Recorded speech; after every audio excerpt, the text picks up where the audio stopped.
He won the Saudi Arabian Grand Prix. He beat Max Verstappen. He can challenge over one race. But the big question is, can Sergio Perez challenge his teammate over the entire season and launch an F1 2023 title bid?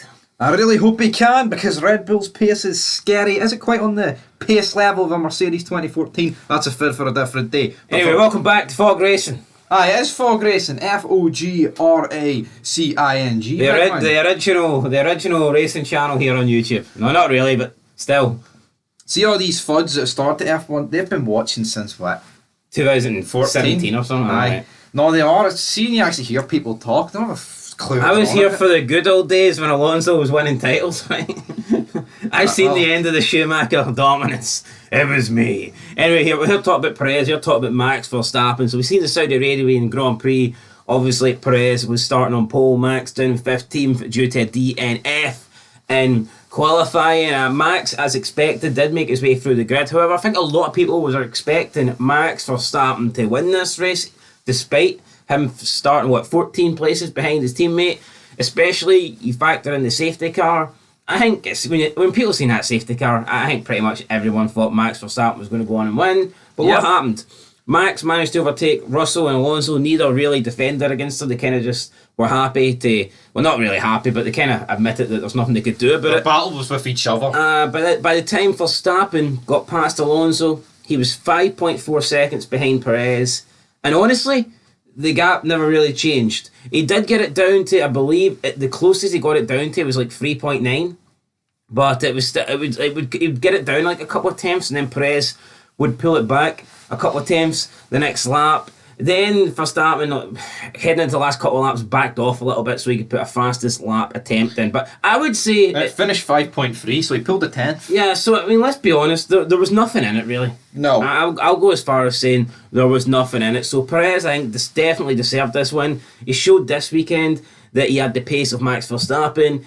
We know he's good in street circuits, but the problem is this is just one race. Can he have the same sort of pace when we head into the next race, Australia? Can he have this pace over the course of a season? I feel like there will be tracks where Perez will be just as good as Max at. However, I don't feel like it's going to be every race weekend, and I think that's what Perez needs if he wants to, be up there competing for the F1 Formula 1 title. You know what he needs? He needs bad reliability on Max's behalf. That's what he needs.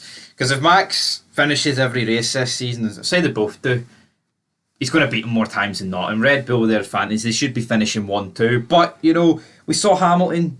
I mean, people would say, it was Hamilton's reliability that won Rosberg the title. I would disagree, but he did have bad reliability. But so did Rosberg the previous 2 seasons. If Max, say that problem he had on Saturday happened on Sunday, Perez would have opened up a massive gap. But here's the thing. And that would be be 4 races where he'd need to finish second. The thing is with Rosberg and Hamilton, right? They had the dominant car, so if you had like reliability, like you said, you could be looking at 4 races until you catch back up because of the points difference and the fact that no one else can really break into the top 2. I feel like last year, especially at the beginning of the season, I mean, there was a lot of teams that were getting in between the Red Bulls. So when Perez was having an off race, he was going to finish like 5th or 6th. Yeah. I feel like even when Perez doesn't really show up this season, I feel like a lot of times he'll still be getting 2nd place. Yeah, he should be. Like even in Bahrain, I'm actually surprised it did take him that long to get past Leclerc, but...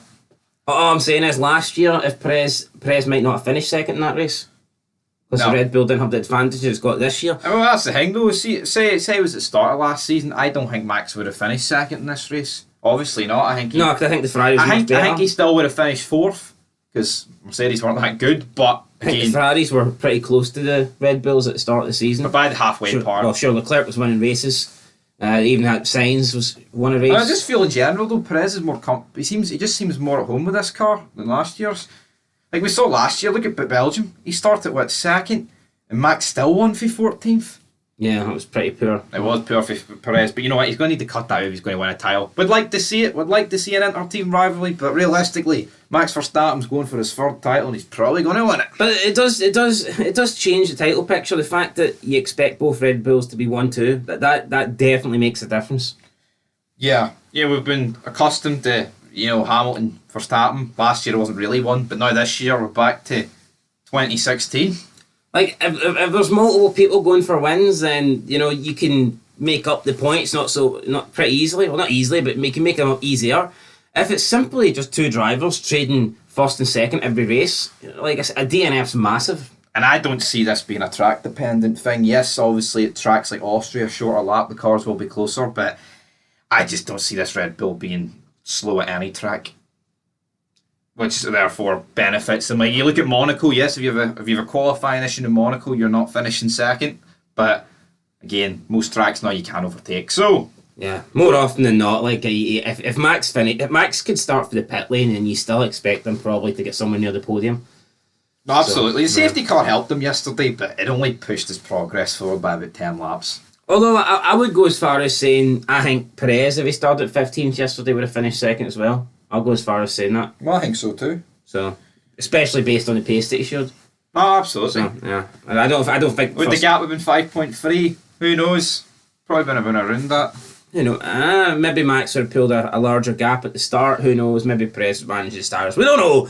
But what I know is, can Perez be an F1 champion this season, guys? Let us know down below in the comments. Do you think Sergio Perez can challenge Max Verstappen? We're 2 races in. The gap is only 1 point. Perez also came out and says that he wasn't told about the fastest lap yesterday. He was like, as far as he was concerned, the Red Bulls were kind of backing off, and he thought he had the fastest lap. He didn't know till pretty much about 10 minutes after the race that Max had taken the fastest lap off him. That's what Perez said, so interesting. You see the face on yours Verstappen? Yeah, he didn't like to see his son come second, didn't he not? I don't understand what apparently first, Jos Verstappen said second isn't good enough for Verstappen. Well, mate, you could only have dreamed of getting second in your career. No. You were a backmarker, so... No, what is that gimmick, though? I don't know. I get it, you want to have a winner's mentality, like, but let's be honest, second from 15th is good. He should have said second is not good enough for Max Verstappen. Aye, Jos Verstappen, his most iconic moments getting blown up in the fucking pit lane. And on that note, guys, blow this video up, leave a like, leave a subscription, comment down below. We'll catch you in the next one. And of course, until then, peace.